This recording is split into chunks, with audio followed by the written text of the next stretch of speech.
Hello అందరికీ. Welcome to my channel little girl lucky. మళ్ళీ ఇంకో కొత్త వీడియోతో మా లక్కీ మీ ముందుకొచ్చేసిందండి. అదేంటో మీరే చూసేయండి.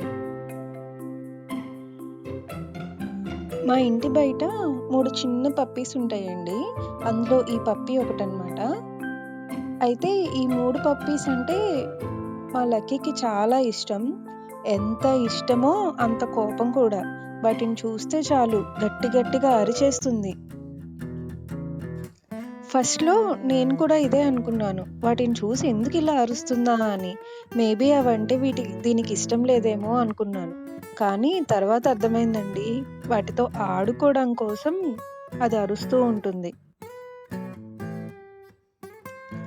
ఈ పప్పీస్ మా గేట్ తీయగానే లోపలికొచ్చేస్తాయండి. వాటిని చూడగానే మా లక్కీకి ఎక్కడ లేని ఎనర్జీ వచ్చేస్తుంది.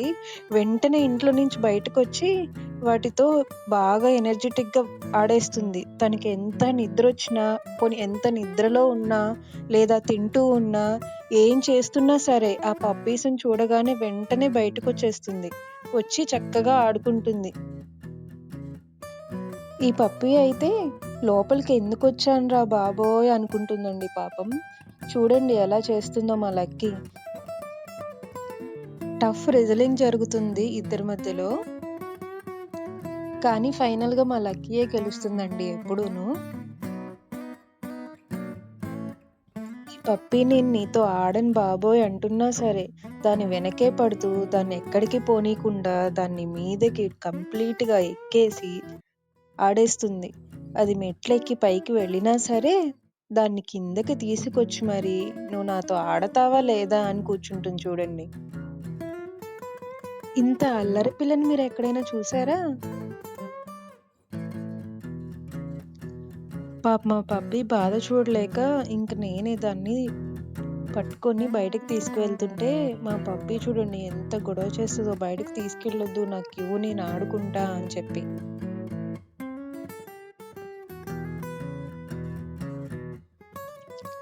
ఇది మా లక్కీకి డైలీ రొటీన్ అయిపోయిందండి. పప్పీస్‌ని ఇంట్లోకి రానివ్వదు. లోపలికి వస్తే బయటికి వెళ్ళనివ్వదు. మా లక్కీకి కొంచెం టైమ్ పాస్ అవుతుంది కదా అని నేను కూడా కొంచెం సేపు ఆడుకొనిస్తాను. స్టార్టింగ్‌లో అయితే చాలా భయపడేది వాటితో ఆడడానికి. కానీ ఇప్పుడు మాత్రం తగ్గేదేలే అన్నట్టు ఒక పప్పీ వచ్చినా, 2 పప్పీస్ వచ్చినా, 3 పప్పీస్ వచ్చినా అస్సలు భయపడడం లేదు. వాటితో రెజ్లింగ్ చేసి మా లక్కీయే విన్ అవుతుంది. అలా మా లక్కీకి ఈ 3 మంచి ఫ్రెండ్స్ అయిపోయాయండి. 3 ఇడియట్స్ లాగా ఇవి 4 ఇడియట్స్ అన్నమాట. నేనెక్కడో విన్నానండి. మిగతా డాగ్స్ లాగా షిట్జూ పప్పీస్ కూడా చాలా యాక్టివ్‌గా ఉంటాయి అని. ఇవి సైజ్‌లో చిన్నగా ఉన్నప్పటికీ వీటికి కూడా ఫిజికల్ ఎక్సర్‌సైజెస్ అనేవి మ్యాండేటరీ అంటండి. అందుకనే మీకు కూడా ఎవరికైనా షిట్జూ పప్పీస్ ఉంటే ఇలా ఫిజికల్ ఎక్సర్‌సైజ్ అనేది కంపల్సరీగా చేయండి. ఇలా ఆడుకోవడం అనే కాదు, ఇంకేదైనా మెథడ్‌లో అయినా వాటిని యాక్టివ్‌గా ఉంచడానికి, క్యాలరీస్ బర్న్ చేయడానికి మనం ట్రై చేస్తూ ఉండాలి. మీ అందరికీ మా లక్కీ అండ్ మా వీడియోస్ బాగా నచ్చుతున్నాయనే అనుకుంటున్నాను. మరి ఇంకెందుకు ఆలస్యం త్వరగా సబ్స్క్రైబ్ చేసేయండి. అండ్ లైక్, షేర్ కూడా చేసేయండి. మళ్ళీ ఇంకో కొత్త వీడియోతో మా లక్కీ మీ ముందుకొచ్చేస్తుంది. అప్పటి వరకు అందరికీ బాయ్ అండి.